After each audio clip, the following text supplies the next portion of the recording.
22 दिसंबर 2014 Amroha NH-224 पर सुबह के करीब 11 बजे दो दोस्त अपनी फोर व्हीलर से उसी रास्ते से जा रहे थे। तभी रास्ते में वह देखते हैं कि हाईवे के बगल की साइड से उन्हें एक बैग दिखता है। वह बैग देखने में काफ़ी बड़ा था। वह दोनों अपनी गाड़ी रोकते हैं और उस बैग के पास जाते हैं।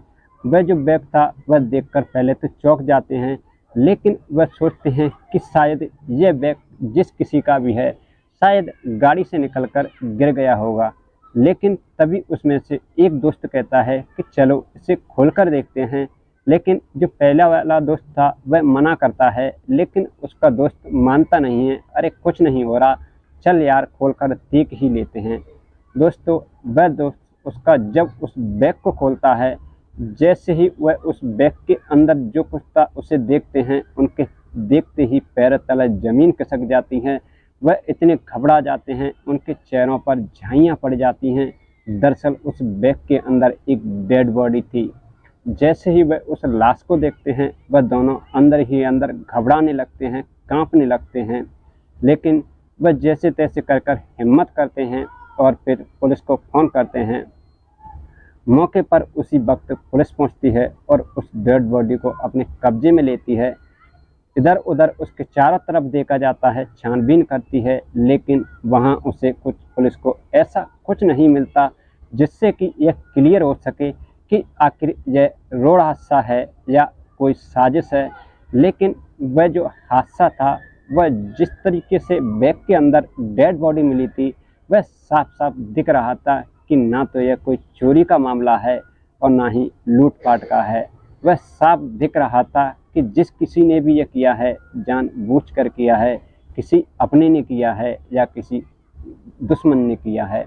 अब पुलिस उस बॉडी को पुलिस अपने कब्जे में लेती है और उसे पोस्टमार्टम के लिए भेज देती है। और पुलिस क्या करती है कि उसके आसपास के जितने भी पुलिस स्टेशन थे, वहाँ एक सूचना देती है और उस सूचना में वह एक खबर फैलाती है कि अगर आसपास में किसी भी व्यक्ति की कोई गुमशुदा रिपोर्ट हो या FIR दर्ज हो जिसकी उम्र करीब 40 साल हो, तो वह उन्हें सूचना दे। तभी पुलिस के पास, यानी कि अमरोहा थाने पुलिस के पास एक सूचना आती है। वह जो सूचना आती है वह आती है गाजियाबाद थाने से। उस सूचना में पाया जाता है कि एक अभिषेक गुप्ता नाम का व्यक्ति है जिसकी उम्र करीब 40 साल है और वह एक प्रॉपर्टी डीलर था। वह उसका काम करता था। उसकी अभी अचानक से गुमशुदा होने की FIR दर्ज हुई है।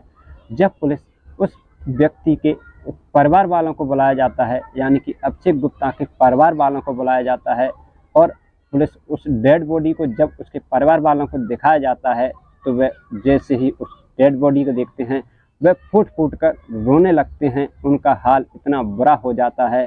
तभी पुलिस वाले उन्हें समझाते हैं और इसी बीच पुलिस जब उसके परिवार वालों से कुछ पूछताछ करते हैं, कुछ छानबीन करते हैं, लेकिन परिवार वालों से पुलिस को कुछ ऐसा ठोस सबूत नहीं मिलता है जिससे कि यह साफ हो सके कि आखिर यह मामला क्या है। अब पुलिस के पास कोई ऐसा सबूत नहीं था जिससे कि यह साफ हो सके कि आखिर यह घटना घटी तो घटी कैसे है। लेकिन अब पुलिस छानबीन में तो लगी पड़ी थी, लेकिन पुलिस के पास फिर भी कोई ऐसा सबूत नहीं मिल रहा था। उधर वह जो लड़के थे जिन्होंने बैग को खोला था, पुलिस उनसे पूछताछ करती है, लेकिन वह लड़के जो थे वह तो एक हमसफ़र थे जो रास्ते से जा रहे थे। उन्हें इस बारे में कुछ नहीं पता।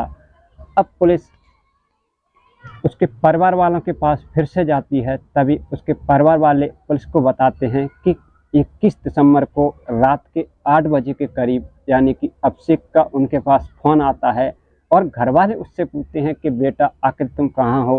तो अभिषेक बताता है कि वह इस वक्त अमरोहा में ही रह रहा है। लेकिन घर वालों के इसकी ज़्यादा कुछ ऐसी खास बात नहीं हुई थी जिससे कि यह क्लियर हो सके कि आखिर पूरा मामला क्या है। अब पुलिस हैरान थी कि आखिर ये गलती क्या है जो कि सुलझ नहीं रही थी। अब पुलिस के पास अगर कुछ बचा खुचा था तो वह था अभिषेक के फ़ोन कॉल डिटेल। अब पुलिस उसके फ़ोन कॉल डिटेल को निकालती है। कॉल डिटेल को जब निकालती है तो पुलिस पाती है कि उसमें एक नंबर था जिस पर अभिषेक अक्सर घंटों-घंटों बातें किया करता था। लेकिन उसमें एक चौंकाने वाली बात यह भी थी कि जिस वक़्त अभिषेक के साथ यह घटना घटित हुई थी, उसी वक़्त लास्ट कॉलिंग अभिषेक ने उस नंबर पर की थी, जो कि इस नंबर में जिससे घंटों बात होती थी, वह नंबर भी वही था। अब पुलिस उस नंबर की जब जाँच करती है, छानबीन करती है, तो वह नंबर जो था वह एक लड़की का था जिसका नाम प्रेरणा था। प्रेरणा जब पुलिस उससे पूछताछ करती है तो प्रेरणा बताती है कि वह अभिषेक को सिर्फ वह दोनों एक दोस्त थे, उससे ज़्यादा वह उसके बारे में कुछ नहीं जानते। अब पुलिस फिर से परेशान होने लगती है क्योंकि पुलिस के पास ऐसा कोई सबूत नहीं था कि इस गुत्थी को सुलझाया जाए। लेकिन कुछ समय बाद पुलिस को हाथ कुछ ऐसा लगता है जिसे देखकर पुलिस भी खुद हैरान हो जाती है। पुलिस देखती है कि जो प्रेरणा थी, जिसका नंबर अभिषेक से अक्सर बात किया करती थी, वह करीब आज से 6 महीने पहले अभिषेक की गर्लफ्रेंड थी। लेकिन अब अभिषेक जो था, उसकी जो गर्लफ्रेंड थी यानी कि प्रेरणा थी, उसका एक बॉयफ्रेंड नया है जिसका नाम अमित था। अमित और प्रेरणा दोनों साथ-साथ रहते हैं। अब पुलिस के यह देख कुछ समझ में आता है। पुलिस सोचती है कि शायद इन्हीं दोनों ने यह सब कुछ किया है, लेकिन जब पुलिस उनसे बात करती है तो वह साफ मना करते हैं कि ऐसा कुछ नहीं है। इसी बीच उस अभिषेक गुप्ता की जो पोस्टमार्टम रिपोर्ट थी, वह जब पुलिस के हाथ लगती है तो पुलिस जो पाती है उसे देखकर अब उस प्रेरणा पर और उसके बॉयफ्रेंड यानी कि अमित पर पुलिस का पूरा शक जाता है। अब पुलिस उन दोनों को अपनी गिरफ्त में लेती है और उनसे पूछताछ करती है, लेकिन वह दोनों अपनी जिद पर अड़े हुए थे। वह कह रहे थे कि यह खून उन्होंने नहीं किया है, वह इस बारे में कुछ नहीं जानते, वह सिर्फ एक दूसरे के दोस्त थे। जब पुलिस उन दोनों को कुछ ऐसा दिखाती है जिसे देखकर उन दोनों के पैरों तले ज़मीन खिसक जाती है। पुलिस उनको दिखाती है कि जब पोस्टमार्टम रिपोर्ट सामने आई थी, उसमें साफ-साफ लिखा था कि अभिषेक को जिसने भी मारा है, उसके फिंगर जो थे वह साफ-साफ दिखाई दे रहे थे, क्योंकि वह फिंगर जो थे वह सिर्फ प्रेरणा और अमित के थे। जब पुलिस के मुँह से वह दोनों यह बात सुनते हैं तो दोनों फूट-फूट कर रोने लगते हैं। वह कहते हैं कि हाँ, अब अभिषेक को हमने ही मारा है। तभी पुलिस जब उस प्रेरणा को पूछती है कि आखिर यह सब तुमने क्यों किया, तभी प्रेरणा पुलिस को बताती है कि वह अभिषेक और वह दोनों साथ-साथ रहते थे, वह एक दूसरे से बहुत प्यार करते थे। लेकिन इसी बीच कुछ समय बाद उसकी मुलाकात अमित से होती है, लेकिन अभिषेक जो था वह प्रेरणा पर पूरी तरह से जान लुटाता था। वह उसके लिए कुछ भी करने के लिए तैयार था। वह जितना भी कमाता, जो भी प्रेरणा मांगती, वह उसके लिए सब कुछ उसे लाकर देता। लेकिन प्रेरणा जो थी, किसी ने सच कहा है कि लड़कियां जो हैं होकर कभी टिकती नहीं। इसी बीच प्रेरणा की मुलाकात अमित से होती है और वह दोनों एक दूसरे से प्यार करने लगते हैं। धीरे धीरे कर प्रेरणा जो थी वह अभिषेक को धोखा देकर और अमित से चोरी चुपके से मिलने लगती है और धीरे धीरे कर उनकी मुलाकातें इस कदर आगे जाती हैं कि वह एक दूसरे से शारीरिक संबंध बनाने लगते हैं।